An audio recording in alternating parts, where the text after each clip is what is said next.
मैं ये साइंस का chapter number 1 crop production and management class 8 का जो टॉपिक है वो आप सबके लिए लेके आया हूँ। बहुत ही रिक्वेस्टेड वीडियो है, बहुत सारे स्टूडेंट्स ने कमेंट में करके रिक्वेस्ट की थी इस वीडियो की। तो हम आज से साइंस का भी सीरीज स्टार्ट कर रहे हैं। कंटिन्यूअसली हम सारे चैप्टर्स की वीडियोस प्लस सॉल्यूशंस लाते जाएंगे। हमारे चैनल पे बने रहिए आप लोग। अगर नए विजिटर हैं तो प्लीज चैनल को सब्सक्राइब कर दीजिए, क्योंकि सब्सक्राइब करेंगे और बेल आइकन को प्रेस करेंगे तभी नोटिफिकेशन अपडेट्स हमारे चैनल का आपको मिल पाएगा टाइम पे। तो इस वीडियो को हमने बहुत ही इंटरेस्टिंग तरीके से बनाया है, फिगर्स की मदद से, वीडियोस की मदद से बनाया है और होप है कि आपको वीडियो पसंद आएगा। दोस्तों अगर वीडियो पसंद आए तो एक लाइक जरूर कर देना और वीडियो को अंत तक देखो। चैप्टर बड़ा है इसलिए हमने इसको 2 पार्ट में डिवाइड किया है। तो चलिए स्टार्ट करते हैं। Chapter number 1 crop production and management. Crop production and management, crop फसल उत्पादन और प्रबंधन। इस चैप्टर में हम फसल कैसे उगाते हैं, कौन कौन सी फसलें होती हैं, उसको उगाने से लेके काटने तक की प्रक्रिया इस चैप्टर में हम पढ़ेंगे। तो ये कुछ यहाँ पे इंट्रोडक्शन है। हाँ दोस्तों, एक बात और आपको बता दूं कि जो इंपॉर्टेंट पॉइंट्स है जो आपको इस चैप्टर में पढ़ने हैं वो हम अंडरलाइन कर देंगे। प्लीज पेन कॉपी लेके बैठिए ताकि आप नोट्स बना सकें और मेरे साथ बनी रहिए। मैं पूरे चैप्टर को आपको कहीं भी एक भी टॉपिक छूटने नहीं दूंगा, ये मेरा प्रॉमिस है आपसे। और जो भी आपको इंपॉर्टेंट लगे नोट्स बनाते जाइए, हम उसको अंडरलाइन भी कर देंगे। और हमने यहाँ पे इमेजेस की भी मदद ली है ताकि आपको जल्दी विजुलाइज हो सके, क्लियर हो सके topic. Paheli and Boojho went to their uncle's house during the summer. Paheli और बूझो एक भाई बहन रहते हैं, वो अपने अंकल के घर गर्मियों की छुट्टियों में जाते हैं। तो वो वहां पे क्या देखते हैं? खुरपी, सीकल, सोवल, प्लाव, मतलब कि खुरपी देखते हैं, हसिया देखते हैं, हल देखते हैं इत्यादि। ये सारी चीजें वो खेतों में देखते हैं। और पहली क्या सोचता है? पहली बोलता है कि मैं इन सब चीजों के बारे में जानता हूँ, इन औजारे के बारे में जानना चाहता हूँ कि ये सब कहाँ प्रयोग होते हैं, कैसे प्रयोग होते हैं। तो हम इस चैप्टर में पहेली को बताएंगे कि इन औजारों का कहाँ और कैसे यूज किया जाता है। हमने चैप्टर में पढ़ा है, हमने पहले पढ़ चुका है कि सारे लिविंग ऑर्गेनिजम्स को खाने की जरूरत होती है, फूड को जरूरत होती है जिंदा रहने के लिए। जो प्लांट्स होते हैं वो तो अपना खाना खुद बना लेते हैं। Can you recall how green plants synthesis their own food? हाँ, हमें पता है कि ग्रीन प्लांट्स कैसे फूड बनाते हैं अपना फोटोसिंथेसिस के प्रोसेस से। क्लोरोफिल, उनके अंदर एक पिगमेंट होता है जिससे वो अपना खुद खाना बना सकते हैं। लेकिन जो एनिमल्स होते हैं, इंसान भी, एनिमल्स और इंसान भी, वो अपना खाना कैसे बनाते हैं, वो अपना खाना कहाँ से लाते हैं। लेकिन इससे पहले हमें ये जानना जरूरी है कि हमें खाने की जरूरत पड़ती क्यों है। हम पहले से जानते हैं कि खाना हमें क्या देती है? एनर्जी देती है, जिससे हम क्या करते हैं? Utilised by organism for carrying out their various body function. जो कि हम मानवों द्वारा या एनिमल्स द्वारा या ऑर्गेनिजम्स द्वारा जो एनर्जी मिलती है हमें खाने से, उसका हम प्रयोग कहाँ करते हैं? जो बॉडी में प्रक्रिया चलती है, बहुत सारी जो गतिविधियां चलती है, उसमें हमारी जो एनर्जी मिलती है हमें खाने से वो खत्म हो जाती है। जैसे कि डाइजेशन, रेस्पिरेशन, एक्सक्रीशन, ये सब प्रक्रिया है जो हमारे बॉडी के अंदर चलती हैं, जिसके लिए हमें एनर्जी की जरूरत पड़ती है। हम अपना खाना पौधों से भी लेते हैं और जानवरों से मिलता है, दोनों से हमें अपना खाना मिलता है। अब बात यहाँ पे ये आती है कि जब हमें हर व्यक्ति को यहाँ पे इतनी भारी मात्रा की पॉपुलेशन, इतना सारा पॉपुलेशन है हमारे वर्ल्ड का, और इतनी भारी मात्रा में जब खाने की जरूरत है तो इतना सारा खाना हमें मिलेगा कहाँ से? तो उसके लिए क्या करना पड़ेगा? हमें food has to be produced on a large scale. खाने को बहुत बड़ी मात्रा में उगाना पड़ेगा। और इसे करने के लिए हमें किन की चीजों की जरूरत है? लगातार उत्पादन करने की जरूरत है, प्रॉपर मैनेजमेंट, उचित प्रबंधन करने की जरूरत है, और डिस्ट्रीब्यूशन ऑफ फूड, और जो हम उगाते हैं उसको हर पार्ट में, देश के हर पार्ट में पहुंच सके, उसका भी प्रबंधन हमें करना होगा।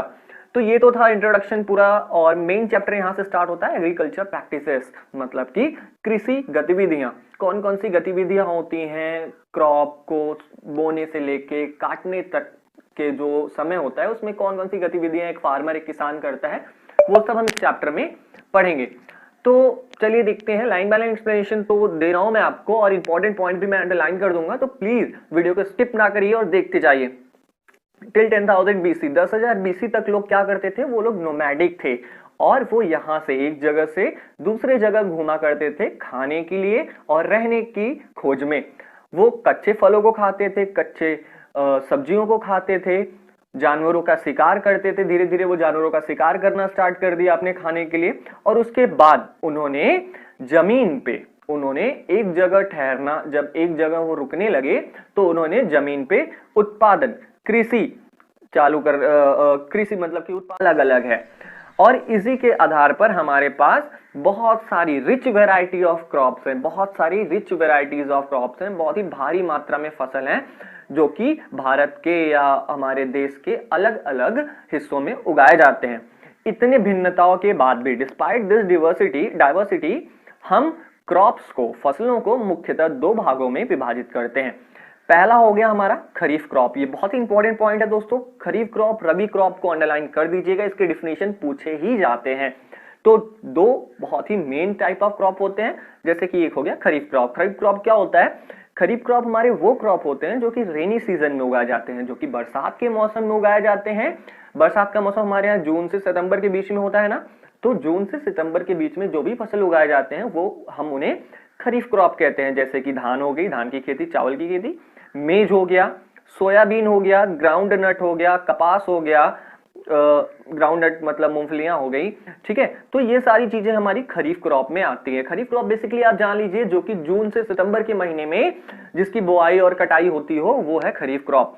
रबी क्रॉप क्या होता है? रबी क्रॉप क्या होता है? रबी क्रॉप विंटर सीजन में, ठंडियों के मौसम में उगाए जाते हैं, मतलब कि नवंबर से लेके जनवरी फरवरी तक, ठीक है, उगाए जाते हैं। अक्टूबर से लेके मार्च तक जिन्हें हम कह सकते हैं। इनके कुछ एग्जाम्पल हैं, जैसे कि गेहूं हो गए, ग्राम हो गया, मटर हो गया, सरसों हो गया, ठीक है, लिंसीड हो गया। ये सारी चीजें रबी क्रॉप्स में आती हैं। एक मुख्य डिफरेंस जो खरीफ क्रॉप और रबी क्रॉप में है, खरीफ क्रॉप को उगने के लिए ज्यादा पानी की जरूरत होती है और वहीं रबी क्रॉप्स को उगने के लिए कम पानी की जरूरत होती है। इसीलिए खरीफ क्रॉप को हम बरसात के मौसम में बोते हैं और रबी क्रॉप्स को हम, जो ड्राई सीजन होता है हमारा ठंडियों के मौसम में, हम उसमें बोते हैं। बिसाइड दिस, इसके अलावा कुछ दाल और जो कुछ सब्जियां होती हैं वो जो गर्मियों में उगाई जाती हैं कई जगह पे, इन्हें हम जायद क्रॉप भी कहते हैं। जायद क्रॉप, ZAID, जायद क्रॉप वो क्रॉप्स होते हैं जो कि समर सीजन्स में उगाए जाते हैं। जैसे कुछ सब्जियां हो गई, दाल हो गए, वो होते हैं हमारे जायद क्रॉप्स। तो जायद क्रॉप्स उतना इंपॉर्टेंट नहीं है, इसलिए आपके एनसीईआरटी के सिलेबस में रखा नहीं गया है उसे।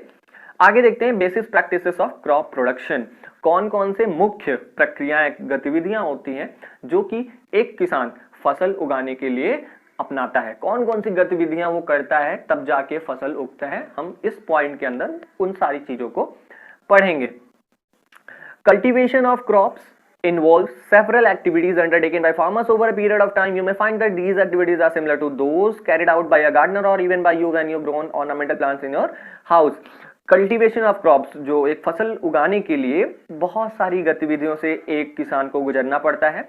जैसे कि हम अगर देखें तो हम अपने घरों में भी अगर पौधे लगाते हैं, अपने घर पे कुछ सजाने के लिए, अपने घरों को सजाने के लिए जो पौधे हम प्लांट करते हैं, जितना पौधे लगाने के लिए हम गमले में जो मिट्टी डालते हैं उसको हम क्या करते हैं, ढीला करते हैं, उसमें उर्वरक डालते हैं, फिर उसमें पानी डालते हैं, पेड़ लगाते हैं। तो जितनी भी गतिविधियां हम करते हैं, सेम कुछ इसी प्रकार से गतिविधियां एक किसान भी एक फसल उगाने के लिए करता है। और इसी को हम क्या कहते हैं, एग्रीकल्चर प्रैक्टिसेस। इन्हीं गतिविधियों को हम एग्रीकल्चर प्रैक्टिसेस कहते हैं। एग्रीकल्चर प्रैक्टिसेस की डिफिनीशन इंपॉर्टेंट है थोड़ा, इसलिए हमें देखना जरूरी है। यहां से है कि जो भी activities those you may find that these activities are similar to those carried out by a gardener or even by you, and when you grow ornamental plants in your house, these activities or tasks are referred as agriculture practices. Agriculture practices की definition ये आपके screen पे popup हो रही है, आप इसको जरूर देख लीजिए। आगे बढ़ते हैं। ये हमने इन्हें 7 प्रक्रिया में विभाजित किया है कि कौन कौन से 7 स्टेप्स होते हैं जो एक फार्मर गुजरता है एक फसल उगाने के लिए। तो पहला है मिट्टी को तैयार करना, प्रिपरेशन ऑफ सॉइल। मिट्टी को तैयार करना, मिट्टी को ढीला बनाना, ठीक है, उसको जोतना, फिर उस पर पानी डालना, ठीक है, फिर उसको लेबल करना, सोइंग, बीज बोना, एडिंग मैन्योर, खाद और उर्वरक उसमें मिलाना, सिंचाई करना, अनवांटेड प्लांट्स, जो कि हमारे फसल में कभी कभी अनवांटेड प्लांट्स जो कि जिन्हें हम नहीं चाहते कि वो उगे, वो भी उग जाते हैं, उनको हटाना, मैनुअली हटाना या किसी केमिकल का यूज करके हटाना, हार्वेस्टिंग, कटाई, फिर उसको रखने का प्रबंध करना। ये सारी चीजें एक फसल उगाने के लिए इन सारी चीजों से हमें गुजरना पड़ता है। तो पहला देखते हैं प्रिपरेशन ऑफ सॉइल, मिट्टी को हम कैसे तैयार करते हैं। The preparation of soil is the first step before growing a crop. मिट्टी को तैयार करना किसी एक फसल को उगाने से पहले बहुत जरूरी है। ये एक ऐसी one of the most important task in agriculture, ये खेती के लिए बहुत ही जरूरी काम है। क्या काम बहुत जरूरी है? To turn the soil and loosen it, मिट्टियों को पलटना और इसे ढीला करना, इसे भुरभुरा बनाना। This allows the roots to penetrate deep into the soil. ये क्या करता है? अगर हम मिट्टियों को, जितना ढीली रहेगी मिट्टी उतना अंदर तक किसी फसल की जो जड़ होती है वो जाएगी।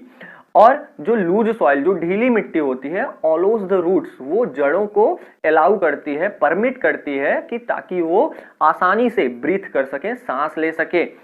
इवन वो जितने भी अंदर, अगर जो मिट्टी रहेगी हमारी वो भुरभुरी रहेगी, ढीली रहेगी, तो जो फसल की जड़ें वो चाहे जितनी भी अंदर चली जाए वो अच्छे से हम ऑक्सीजन और कार्बन डाइऑक्साइड का एक्सचेंज कर सकते हैं। वो Why does the loosening of soil allow the roots to breathe easily? यहाँ पे एक क्वेश्चन बनता है कि जो ढीली मिट्टी रहती है वो क्यों, वो जड़ों को क्यों परमिट करती है, क्यों अनुमति देती है कि वो आसानी से सांस ले सके, ब्रीथ कर सके। द लूजेंड सॉइल, यहाँ इसका आंसर यहाँ पे मिल जाएगा आपको। The loosened soil helps in the growth of earthworm. जो ढीली मिट्टी होती है वो अर्थवर्म, केचुए और जो छोटे छोटे माइक्रोब्स होते हैं जो कि मिट्टी में ऑलरेडी मौजूद रहते हैं, वो क्या करते हैं? उनको बढ़ावा देता है। जो ढीली मिट्टी रहती है ये इनको क्या करता है? बढ़ावा देता है। ये अधिक मात्रा में और पैदा होने लगते हैं। इन ऑर्गेनिजम्स को, इन छोटे छोटे कीड़े मकोड़ों को किसान का दोस्त कहा गया है। क्यों कहा गया है? क्योंकि ये क्या करते हैं? ये मिट्टियों को उलट पलट देते हैं, उसको क्या करते हैं? भुरभुरा बना देते हैं, इसको ढीला बना देते हैं मिट्टियों को, और उसमें ह्यूमस भी मिला देते हैं। ह्यूमस क्या होता है दोस्तों? ह्यूमस आप कह सकते हो कि जो डेड प्लांट्स और जो डेड ऑर्गेनिजम्स जो उस मिट्टी में मर गए रहते हैं उनको डिकम्पोज करके वो फिर से उसी मिट्टी में मिलाता है, जिससे मिट्टी को न्यूट्रिएंट्स मिलता है। ठीक है, but why does the soil need to be turn? लेकिन अब यहाँ पे एक क्वेश्चन और बनता है कि मिट्टी को पलटने की और ढीला करने की क्यों जरूरत पड़ती है। तो देखते हैं हम। You have learned in the previous classes that soil contains mineral. हमने अपने पिछली क्लासेस में पढ़ा है कि मिट्टी मिनरल्स, वाटर, एयर और कुछ अन्य लिविंग ऑर्गेनिज्म, जीवों को अपने साथ कैरी करता है। मतलब कि मिट्टी में कई प्रकार के मिनरल, पानी, हवा और कुछ अन्य जानवर भी पाए जाते हैं। इसके साथ ही साथ जो मरे हुए पेड़ पौधे रहते हैं, मरे हुए जो पौधे रहते हैं, जो जानवर रहते हैं, वो क्या करते हैं? वो सॉइल ऑर्गेनिज्म, जो अर्थवर्म हो गए हमारे और जो माइक्रोब्स हो गए, उनके द्वारा डिकम्पोज कर दिया जाता है।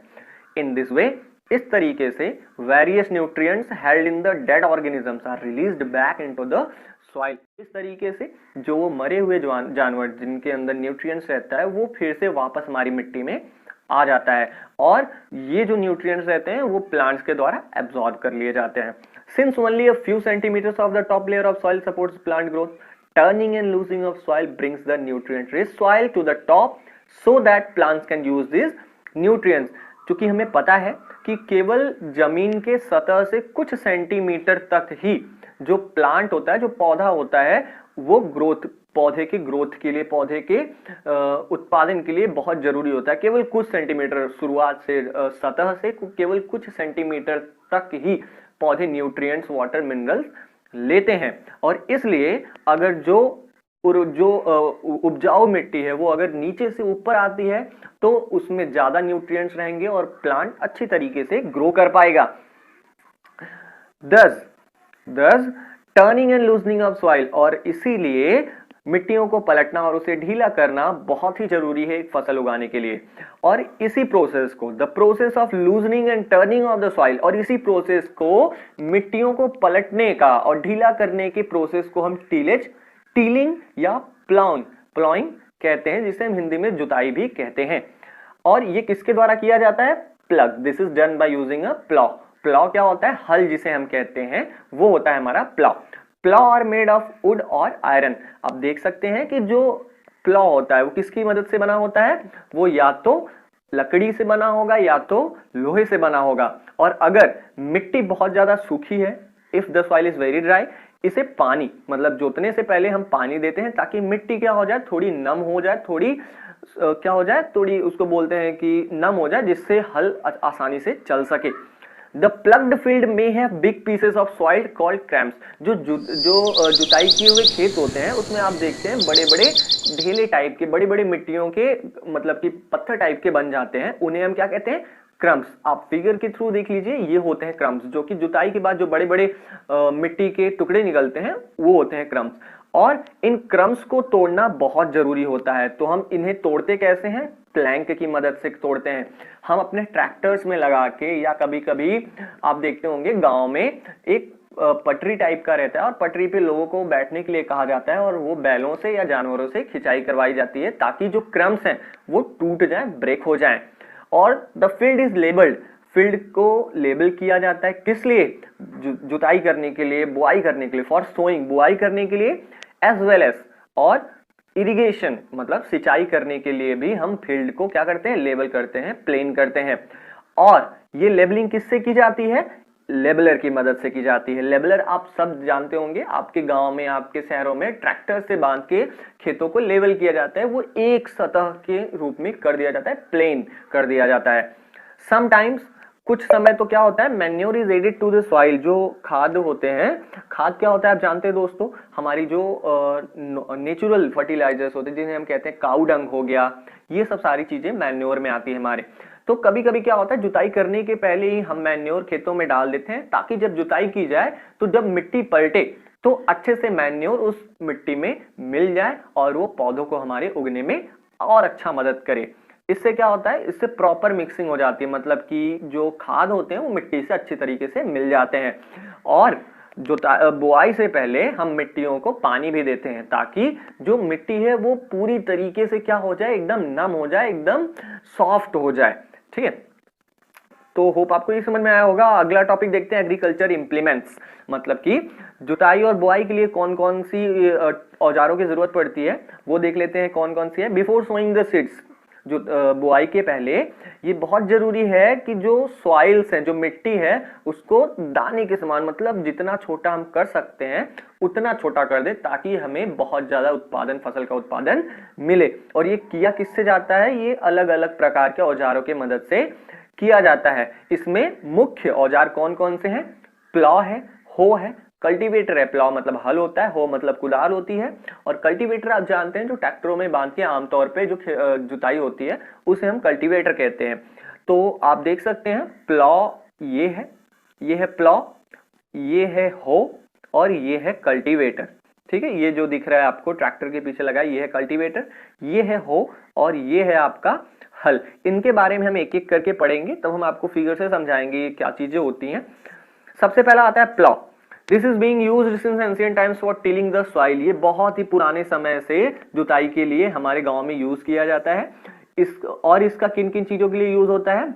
मतलब कि उर्वरक को मिलाने के लिए, मिट्टी में मिलाने के लिए, फसल में मिलाने के लिए इसकी जरूरत पड़ती है, और जो अनवांटेड प्लांट्स हैं उनको हटाने के लिए, और स्क्रैपिंग ऑफ सॉइल करने के लिए हम हल की मदद लेते हैं। This implement is made of would. ये किसका बना होता है? ये लकड़ी का बना होता है, जैसा कि आप फिगर पे देख सकते हैं ये लकड़ी का बना होता है, और ये खींचा जाता है बैलों द्वारा, मतलब कि दो बैल होते हैं उनके द्वारा ये खींचा जाता है। तो बैल की जगह और भी एनिमल्स हो सकते हैं, जैसे हॉर्सेस हो गए, कैमल्स हो गए। और ये क्या? ये अपने साथ it contains a strong triangular iron strip called ploughshare. आप देख रहे हो जो नीचे वाला हिस्सा है, जो लोहे का हिस्सा है, वो त्रिकोण होता है, इसे हम प्लक्सेर कहते हैं। इसका जो मेन पार्ट होता है, जो हल का मेन पार्ट होता है, वो ये देख रहे हैं आप, जो लंबा सा लकड़ी का ये लॉग है, ये होता है, इसे हम प्लग सैफ्ट कहते हैं। और प्लग सैफ्ट के जहां से ये प्लग सेयर होता है उसके जस्ट अपोजिट दिशा में एक हैंडल होता है पकड़ने के लिए। ठीक है, the other end is attached to a beam. और जो इसका दूसरा हिस्सा होता है वो देखिए बैल के, यहाँ पे देखिए आप देख रहे हैं बैल के गले में ये जो बीम लगी हुई है इससे जुड़ा हुआ है। तो ये होता है, क्या बोलते हैं हम उसे, ये बुल स्नेक में उसका अदर पार्ट जुड़ा होता है। वन पेयर ऑफ बुल, जो कि एक बैलों का जोड़ा और एक आदमी इसे आसानी से चला सकते हैं। The indigenous wooden plug is increasingly being replaced by iron plug. जो पुराने जमाने के हल थे वो अब लोहे के जो हल हैं इससे आजकल जुताई हो रही है, हम उनका ज़्यादा यूज़ नहीं करते। जो वुडन प्लाउज थे हम उनका ज़्यादा यूज़ नहीं करते, अब हम आयरन प्लाउज का यूज़ करते हैं इन दिनों। हो कुदाल जो होता है, it is a simple tool, ये बहुत ही साधारण सा औजार होता है जो कि जो हमारे फसल के बीच में अनवांटेड प्लांट्स आ जाते हैं उनको हटाने के लिए यूज होता है, और मिट्टी को ढीला करने के लिए भी इनका यूज होता है। इनमें लॉन्ग रॉड ऑफ वुड, मतलब कि वुड की लकड़ी की लॉन्ग रॉड होती है, या आयरन की भी वो हो सकती है, और एक बहुत ही मजबूत चौड़ा मुड़ा हुआ लोहे का प्लेट होता है जो कि इसके एक किनारे लगा दिया जाता है। आप देख सकते हैं ये यहाँ पे जरूरत है, ये देख रहे हैं आप, ये बड़ा सा जो लंबा सा दिख रहा है इसे हम कहते हैं ये बीम के मदद से आप देख रहे हैं इसको जोड़ा गया है। प्लेट जो कि इसका बहुत ही मुख्य हिस्सा होता है, बेंट प्लेट, ये है। ग्रिप जो कि पकड़ने के लिए है, हैंडल है, और जो ये जो लंबा सा है रॉड है वो, ठीक है। तो ये है हो, और ये एनिमल्स के द्वारा खींचा जाता है, जानवरों द्वारा ये खींचा जाता है। कल्टीवेटर, कल्टीवेटर क्या है, आज दिनों क्या होता है, जो जुताई होती है वो ट्रैक्टर, जो ट्रैक्टरों में कल्टीवेटर लगे होते हैं उनकी मदद से की जाती है। ये जो लेबर होता है, मतलब जो आदमी लोग मेहनत करते थे और समय जो लेती थी, वो इन सब चीजों